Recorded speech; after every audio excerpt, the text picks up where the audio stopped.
Hello दोस्तों, नमस्कार। स्वागत है आपका आज की इस क्लास में, जिसमें हम लोग पढ़ने जा रहे हैं इंटरनेट के बारे में। इंटरनेट क्या होता है, इसकी क्या क्या उपयोगिता है, कहाँ कहाँ इसका उपयोग हो सकता है, किन किन क्षेत्रों को ये प्रभावित करता है, इन सारे चीज़ों के बारे में आज हम इस क्लास में विस्तृत रूप से पढ़ने जा रहे हैं। तो दोस्तों शुरू करते हैं आज की क्लास। What is internet.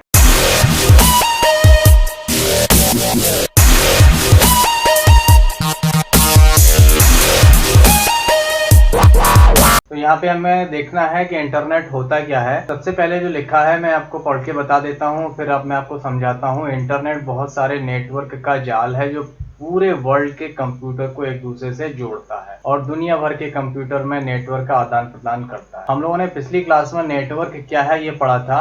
तो what is the network? Network is the combination of two और मोर कंप्यूटर, यानी दो या दो से अधिक कंप्यूटर के मिलान को हम नेटवर्क बोलते हैं। उसे फायदा क्या होता है कि दोनों कंप्यूटर आपस में डेटा शेयर करते हैं। यही तो नेटवर्क का मतलब होता है। बस इंटरनेट क्या है कि ऐसे बहुत सारे नेटवर्क, पूरी दुनिया के नेटवर्क, जैसे एक हमारा नेटवर्क है जिसमें 5 कंप्यूटर हैं, एक और पड़ोस में नेटवर्क है उसके पास 10 कंप्यूटर हैं। ये सब लोगों के नेटवर्क जब आपस में कनेक्ट हो जाते हैं तो इट्स कॉल्ड इंटरनेट। इसको हम इंटरनेट बोलते हैं। यानी नेटवर्क की अगर परिभाषा कहा जाए तो internet is the network of network, यानी बहुत सारे नेटवर्कों को मिला के जो नेटवर्क बनता है उसे हम इंटरनेट कहते हैं।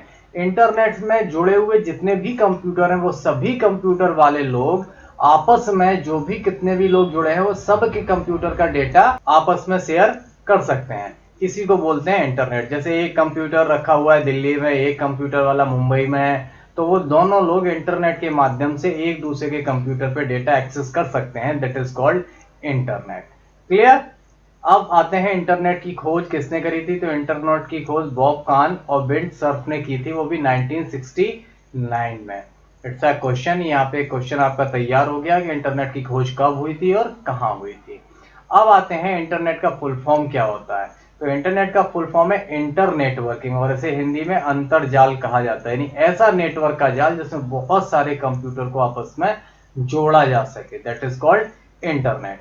क्लियर है? अभी जैसे हम लोग सोच रहे हैं कि what is internet call in Hindi, Hindi में कंप्यूटर नेटवर्क को क्या बोलते हैं, इंटरनेट का मतलब क्या होता है। तो इंटरनेट का अंग्रेजी मतलब है इंटरकनेक्टेड नेटवर्क, यानी ऐसे कंप्यूटर का नेटवर्क जो आपस में कनेक्टेड होता है। इसी को हम हिंदी में अंतरजाल कहते हैं। या ये जो नेटवर्क के कंप्यूटर से में जुड़ा रहता है इसी को हम नेटवर्क कब बोलते हैं। और वास्तव में इंटरनेट के बहुत सारे नेटवर्कों का जाल ही तो है इंटरनेट, जिसमें हम सारे कंप्यूटर से एक दूसरे से सूचना शेयर कर सकते हैं।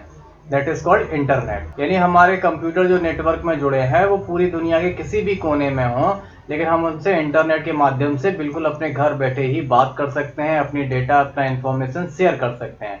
That is the benefit of internet.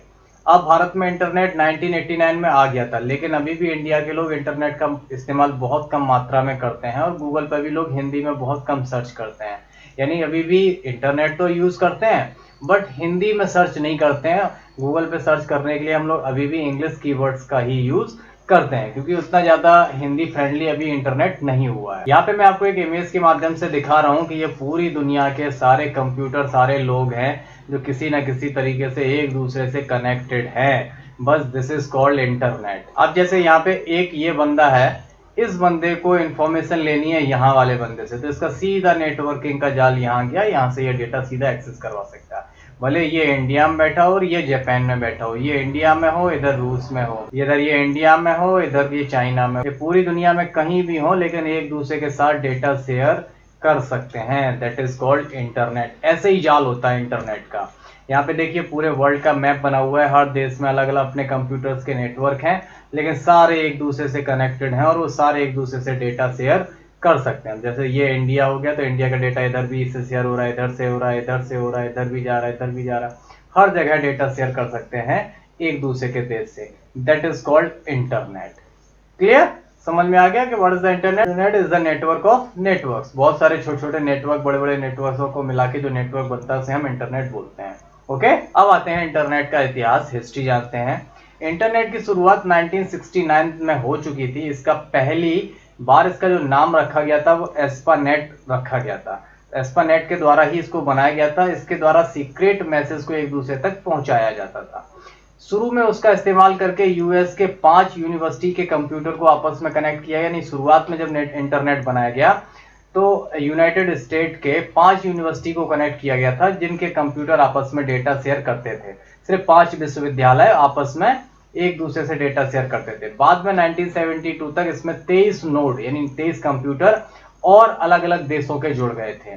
शुरू के समय में इसको प्राइवेट नेटवर्क के तौर पर गोपनीय जानकारी भेजने के लिए इस्तेमाल किया जाता था, लेकिन बाद में यह बिजनेस के लिए भी और पर्सनल यूज के लिए भी यूज होने लगा था। अब इंटरनेट की खोज के लिए साइंटिस्ट की एक बड़ी टीम की जरूरत थी और 1957 के कोल्ड वॉर के समय अमेरिका को कम्युनिकेशन करने के लिए कोई नई टेक्नोलॉजी की जरूरत महसूस हुई। इसके बाद एडवांस रिसर्च प्रोजेक्ट एजेंसी की स्थापना हुई, ARPA, और इसी आरपा के चलते इसका नाम रखा गया था आरपा नेट, जिसके द्वारा कंप्यूटर्स को आपस में जोड़ा जा सकता था और कम्युनिकेशन किया जा सकता था। 1972 तक रे टॉमिल्सन ने पहला ईमेल नेटवर्क को लॉन्च कर दिया था, जिसके ईमेल के द्वारा हम इंटरनेट के माध्यम से किसी से भी बातचीत कर सकते थे। यानी पहला ईमेल कब लॉन्च हुआ था? 1972 में रे टॉमिल्सन के द्वारा। Okay, this is the history of internet. अब आते हैं who is the owner of internet. Internet का मालिक कौन है?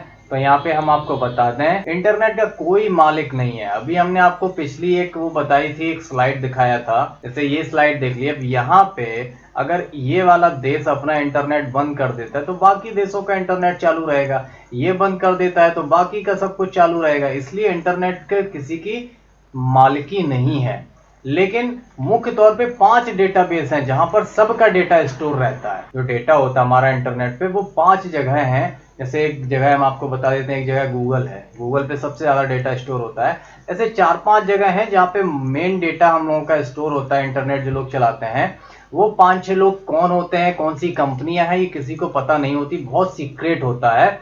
अगर कभी कुछ गड़बड़ी हो जाए तो ये लोग इस सुविधा को बंद कर सकते हैं। ये कंपनियां ऐसी हैं कि अगर ये बंद कर दें तो हम लोग इंटरनेट चलाना मुश्किल हो जाएगा। अब आते हैं भारत में इंटरनेट की शुरुआत कब हुई। तो भारत में इंटरनेट सबसे पहले 14 अगस्त 1995 को लॉन्च किया गया था और इसका इस्तेमाल 15 अगस्त 1995 में किया गया था। उस समय BSNL यानी विदेश संचार निगम लिमिटेड ने सबसे पहले इंटरनेट की सेवा प्रदान की थी और उसके बाद में इंटरनेट को पहले बड़े शहरों में पहुंचाया गया और 1996 के बाद रेडिफ मेल जैसी वेबसाइट की शुरुआत हुई थी, जिसके द्वारा हम लोग अपनी ईमेल आईडी फ्री में बनाना शुरू किए थे। यानी 1996 में भारत में रेडिफ मेल ने ईमेल बनाने की सुविधा हम लोगों को दी थी। इसके बाद भारत में इंटरनेट का विकास होता गया और 2000 में टेक्नोलॉजी एक्ट को संसद में पास किया गया और उसके बाद से याहू इंडिया, MSN जैसी वेबसाइट भी भारत में लॉन्च हुई और उन्होंने अपनी सर्विसेज देना शुरू करी थी। गूगल बहुत बाद में आया था, यहाँ पे गूगल का नाम नहीं, तो इसका मतलब गूगल बहुत बाद में आया इंडिया में। अब आगे देखते हैं the use of internet. Internet के क्या उपयोग हैं ये समझ लेते हैं। सबसे पहला उपयोग शिक्षा के क्षेत्र में। अभी हम लोगों को बहुत अच्छी तरीके से पता है, 2 साल लॉकडाउन में जितनी भी पढ़ाइयाँ हुई हैं सारी ऑनलाइन हुई हैं, तो हम लोगों को पता है कि इंटरनेट का यूज़ ऑनलाइन पढ़ाई में कितना इम्पोर्टेंट रहा है। सारे बच्चों ने, बड़े लोगों ने सारी चीज़ें एजुकेशन इंटरनेट के माध्यम से ही ली है।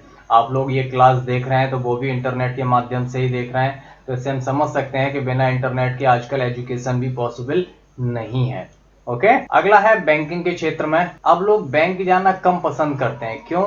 क्योंकि बैंकिंग की सारी सुविधाएं आपके कंप्यूटर, आपके मोबाइल पे हो गई हैं। लोग 24 घंटे पैसे का लेन देन करने लगे हैं अपने UPI की मदद से, फोन पे, गूगल पे, ये सारी चीजें चलाते हैं ना। ये सारी चीजें कैसे चलती हैं? ये बिना इंटरनेट के तो चलती नहीं है। तो इंटरनेट के माध्यम से बैंकिंग, पैसों का लेन देन भी बहुत आसान हो गया है। इसकी वजह से ना तो हमें बैंक में लाइन में लगना पड़ता है, ना सैटरडे संडे का वेट करना पड़ता है। आप कभी भी इंटरनेट के माध्यम से अपने खाते का लेन देन कर सकते हो। ठीक है, तो ये यूज था बैंकिंग के क्षेत्र में। अगला यूज है नौकरी के क्षेत्र में।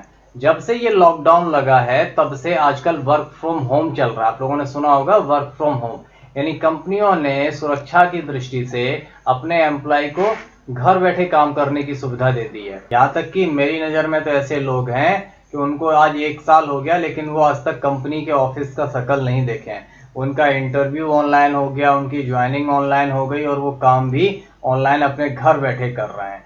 तो ये बहुत बड़ा योगदान है आजकल नौकरी के क्षेत्र में इंटरनेट का। सरकारी क्षेत्र में बहुत इंपॉर्टेंट यूज है इंटरनेट का। सरकारी क्षेत्र में आप सरकारी की जितनी भी सेवाएं हैं, यदि आप वो लेना चाहते हो तो अब आपको किसी सरकारी ऑफिस के चक्कर नहीं लगाने होते हैं। आप गवर्नमेंट जॉब अप्लाई कर सकते हो, फॉर्म भर सकते हो।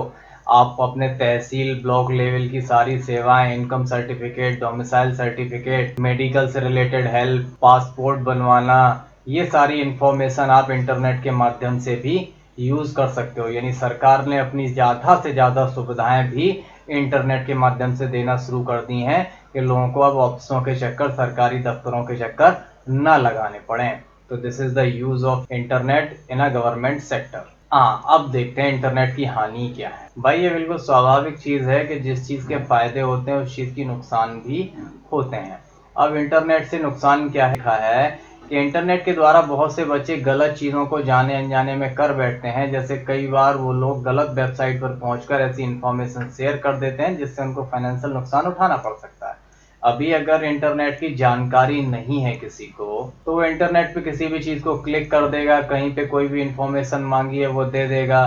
तो ये सारी चीज़ें कभी कभी अनसिक्योर हो जाती हैं। इन सारी चीज़ों से हमें फाइनेंशियल नुकसान उठाना पड़ सकता है। इंटरनेट के द्वारा अश्लीलता को बड़ी आसानी से फैलाया जा सकता है। अभी जैसे घर में छोटे छोटे बच्चे मोबाइल चला लेते हैं, मोबाइल में इंटरनेट होता ही है, तो पता नहीं उन्होंने कोई गलत चीज़ खोल दी, कोई अश्लील वीडियो, अश्लील इमेज देख ली।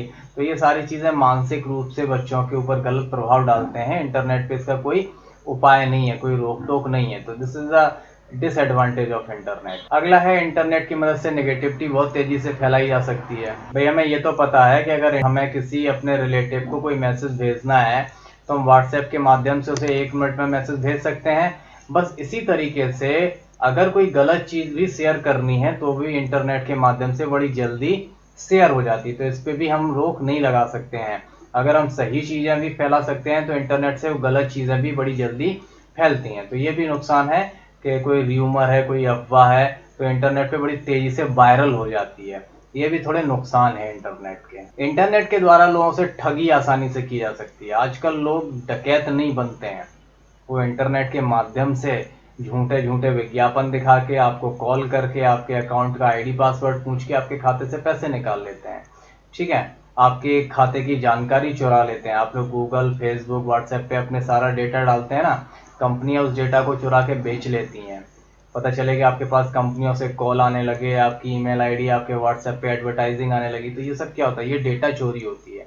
तो आजकल इस तरीके की ठगी होने लगी। अब वो लूटपाट डकैती वाला सिस्टम कम बचा है ना। इंटरनेट के जरिए इलीगल एक्टिविटी को भी आसानी से किया जाता है। ये सारी इलीगल एक्टिविटी ही हैं जो इंटरनेट के माध्यम से आसानी से हो जाती हैं।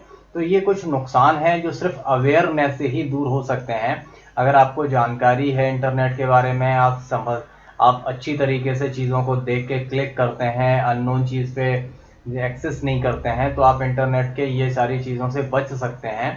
नहीं तो इंटरनेट पे हमें बहुत सारे नुकसान भी उठाने पड़ सकते हैं। दोस्तों अगला है इंटरनेट के कंपोनेंट, इंटरनेट के घटक। इंटरनेट चलाने के लिए हमें कौन कौन सी चीज़ों की आवश्यकता होती है, हमारे पास क्या क्या होना चाहिए। तो यहाँ पे लिखा हुआ है डीएसएल मॉडेम सबसे पहली डिवाइस होती है। यदि आपके पास मॉडेम नहीं है तो आप इंटरनेट को कनेक्ट नहीं कर पाएंगे, क्योंकि मॉडेम का इस्तेमाल डिजिटल सिग्नल को एनालॉग सिग्नल में कन्वर्ट करना होता है, जो टेलीफोन लाइन पर डेटा को भेजने के लिए सही होता है। तो प्रत्येक डिवाइस में, चाहे वो हमारा मोबाइल हो या हमारा कंप्यूटर हो, हमें सब पे एक मॉडेम चाहिए ही चाहिए होता है। तो without having modem you can not access internet. आप बिना मॉडेम के इंटरनेट एक्सेस नहीं कर सकते हैं। अगला है डीएसएल ब्रॉडबैंड फिल्टर। ये टेलीफोन सिग्नल से डीएसएल सिग्नल को अलग करने के लिए किया जाता है। यानी हमें इंटरनेट चलाने के लिए एक टेलीफोन का सिग्नल भी चाहिए होगा जिससे हम इंटरनेट चला सकते हैं। फायरवॉल और नेट राउटर, ये सारी चीजें इंटरनेट पे सिक्योरिटी के लिए होती हैं, कोई अनवांटेड एक्सेस ना हो सके हमारी डिवाइस में। अगर आपके में फायरवॉल या नेट राउटर नहीं होगा तो हर कोई छोटा मोटा हैकर भी आपके कंप्यूटर को हैक कर सकता है। अगला है कंप्यूटर फायरवॉल। फायरवॉल कंप्यूटर में इंस्टॉल्ड होता है पहले से, बस इसको एक्टिवेट करने की जरूरत होती है। जब भी हम इंटरनेट चलाते हैं तो हम फायरवॉल को जरूर एक्टिवेट कर लेते हैं ताकि इंटरनेट पे सिक्योरिटी बनी रहे। इंटरनेट कनेक्शन शेयरिंग, इसके द्वारा इंटरनेट को आपके होम या ऑफिस एरिया में इंटरनेट को शेयर कर सकते हैं। ये सारी चीज़ें ऐसी हैं जो इंटरनेट चलाने के लिए हमारे पास होनी चाहिए, तभी हम अपने मोबाइल में, अपने कंप्यूटर में, अपनी किसी भी डिवाइस में इंटरनेट चला सकते हैं। ओके, तो उम्मीद करता हूँ आप लोगों को इंटरनेट का उपयोग, इंटरनेट के फायदे नुकसान समझ में आ गए होंगे। यदि कोई समस्या लग रही है तो मुझे बताइएगा। अगली क्लास में हम इंटरनेट का दूसरा पार्ट www और ब्राउज़र का उपयोग आपको बताएंगे। मिलते हैं अगली क्लास में, तब तक अपना ख्याल रखिए। Take care, good bye, thank you.